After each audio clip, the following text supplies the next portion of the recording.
Bonjour à tous, l'objectif de cette vidéo est de vous montrer facilement comment on peut insérer une image dans un document OpenOffice Writer, donc le traitement de texte de la suite openoffice.org, et donc pouvoir écrire sur ce document. Si vous avez suivi les tutoriaux précédents, vous avez peut-être vu le tutoriel qui montrait comment mettre une image en fond en utilisant l'option filigrane, mais peut-être que vous vous êtes rendu compte que cela ne fonctionnait pas très bien, puisque comme on va se rendre compte là dans la petite démonstration que je vais vous faire, on va se rendre compte que l'image qu'on insère se reproduit sur toutes les pages. Donc si vous avez suivi le tutoriel, vous avez vu qu'il fallait passer par le menu format, le menu page, et là vous cliquez sur l'onglet arrière-plan, moi j'y suis déjà. Au lieu de choisir couleur, vous choisissez image. Donc là, vous cliquez ensuite sur le bouton parcourir pour choisir l'image. Allez, on va mettre une image d'une VAD par exemple. Vous cliquez sur remplissage. Voilà. Ou sur position plus exactement, je sais plus, mais bon, de toute façon c'est pas très important. Et vous validez sur OK. Alors on se dit super, ça a marché, c'est très bien. Le problème étant que quand on va aller à la page suivante, là je suis sur la deuxième page, et ben on voit que la même image se reproduit. Donc ça nous pose un problème, et la seule possibilité était un peu compliquée puisqu'il fallait passer par la création de sections. Heureusement, le forum OpenOffice est venu à mon aide et à notre aide, parce que je pense que cela va pouvoir aider pas mal de personnes. Et on va voir comment, en installant une macro, on va pouvoir simplifier très facilement l'insertion d'images et donc l'écriture sur ces images. Alors bien évidemment il faut qu'OpenOffice soit déjà installé, et également il faut que le document ait été scanné au préalable, hein. Ça c'est bien évidemment les prérequis. Une fois que ces deux prérequis sont acquis, c'est le cas de le dire, il suffit d'aller sur internet, donc moi je passe par Mozilla Firefox, et de télécharger un fichier que vous trouverez gratuitement. Donc un fichier que je mets à disposition qui s'appelle macro insertion image, puisqu'en fait ce qu'on va télécharger c'est une extension pour OpenOffice. L'extension n'ayant pas de rôle très important, son seul rôle est de faciliter l'insertion et l'installation de cette macro. Donc dans la barre d'adresse, vous effacez l'adresse actuelle et vous mettez ergo Notre-Dame. Si vous êtes déjà venu, peut-être que l'ordinateur vous proposera. Donc ergonotre-dame.free.fr. Vous validez. Ensuite, vous cliquez sur accéder aux fichiers à télécharger.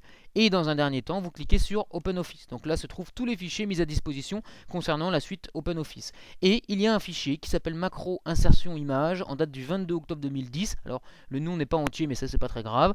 Vous cliquez dessus et à ce moment-là, la fenêtre de téléchargement va apparaître. Alors, je vous conseille de faire comme c'est présenté à l'écran, c'est-à-dire de cliquer sur enregistrer le fichier. Moi, ça l'enregistrera sur le bureau. Faites bien attention au dossier d'enregistrement de vos fichiers téléchargés. Mais avant de cliquer sur OK, on va vérifier que c'est bien écrit OpenOffice. C'est-à-dire que l'ordinateur a bien reconnu que ce fichier, qui s'appelle donc macro-insertion-image.oxt, va être utilisé avec OpenOffice. Si ce n'était pas le cas, il y aura un peu plus d'explications dans quelques minutes. Donc vous validez sur OK. Là, l'ordinateur me demande le nom, je ne vais pas y toucher. Le dossier dans lequel je vais l'enregistrer, je vais le laisser sur le bureau et je valide sur enregistrer. Donc le téléchargement est en cours. Voilà. Donc là, on voit actuellement analyse par l'antivirus. Voilà, ça y est, c'est fait. Je peux donc fermer la fenêtre de téléchargement et fermer OpenOffice. Et je trouve mon fichier macro insertion image avec ce dessin-là. Voilà, votre fichier est arrivé sur votre ordinateur. Voilà, donc maintenant que l'extension est installée sur votre, est copiée sur votre ordinateur, il va falloir l'installer. Alors là, ça ne devrait pas poser de soucis. Normalement, si tout va bien, vous double-cliquez sur le fichier. Donc moi personnellement, je l'ai mis sur le bureau. Il doit avoir cette icône-là. S'il n'avait pas cette apparence-là, c'est probablement que vous avez utilisé Internet Explorer. Et à ce moment-là, ça risque, c'est même sûr que ça ne fonctionne pas. Donc dans ce cas-là, contactez-moi par mail pour vous expliquer la manipulation à effectuer. Mais normalement, si vous utilisez un navigateur de qualité, genre Google Chrome ou Mozilla Firefox, vous devriez avoir cette icône-ci. Et du coup, quand vous double-cliquez dessus, cette icône-ci, en fait, montre que l'ordinateur considère que c'est une extension d'OpenOffice. Ça veut dire que tout va bien. Si c'est un autre icône que ça, c'est qu'il y a un problème. Donc vous double-cliquez dessus. Et comme l'ordinateur a associé ce fichier à OpenOffice, il va automatiquement ouvrir OpenOffice, et plus précisément le gestionnaire des extensions. Gestionnaire des extensions qui commence par vous rappeler que vous êtes sur le point d'installer une extension. Donc vous pouvez toujours annuler, mais dans notre cas on est content, hein, c'est un message d'avertissement, donc on va appuyer sur OK pour valider. Ça va très vite, on avait une petite barre verte ici, et surtout notre macro qui vient s'insérer au sein de toutes les autres, notre extension pardon, qui vient s'insérer au sein de toutes les autres extensions déjà installées sur votre ordinateur. Donc vous pouvez fermer. Alors cette extension n'est là que pour faciliter l'installation d'une macro.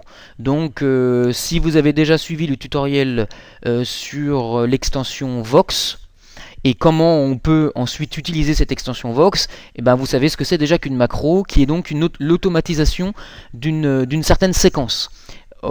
Cette automatisation permet d'aller plus rapidement pour faire la séquence en question. Là, la séquence en question, c'est d'insérer rapidement une image dans notre dossier et de pouvoir écrire dessus. Donc le fait de pouvoir écrire dessus, ça va être permis par l'activation du curseur direct. Vous voyez mon curseur souris quand je le bouge, il y a toujours un petit triangle qui est à côté. Ça montre que je peux écrire n'importe où sur ma page. Ça, je l'ai déjà montré dans un tutoriel. Je montre très rapidement si vous n'avez pas suivi.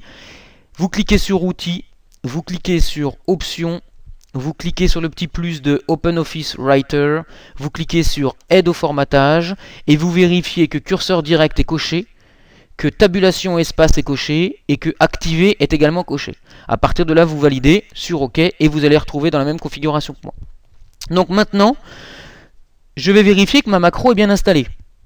Je clique sur le menu Outils, sur le menu Macro, Gérer les macros OpenOffice Org Basique. Toutes mes macros sont ici, réparties dans différents dossiers. Si tout a bien fonctionné, vous devez avoir un dossier personnel. Vous cliquez dessus sur le petit plus en face de personnel. Le sous-dossier test apparaît. Et quand vous cliquez sur test, apparaît la macro PIS image fond, macro créée par un utilisateur d'un forum d'aide à OpenOffice. Donc je remercie vivement cet utilisateur, Pierre-Yves, qui a répondu à une question que j'ai eu l'occasion de poser justement pour essayer de trouver la meilleure solution. Donc encore une fois, je vous rappelle, OpenOffice est un logiciel libre avec une mentalité d'entraide très poussée. Et je vous encourage tous, si vous tapez forum OpenOffice sur Google, vous allez trouver le forum pour le forum dont je parle. Et je vous encourage à poser des questions et des projets d'amélioration pour cette suite bureautique. Donc, à partir du moment où ma macro apparaît, c'est qu'elle est installée sur mon ordinateur.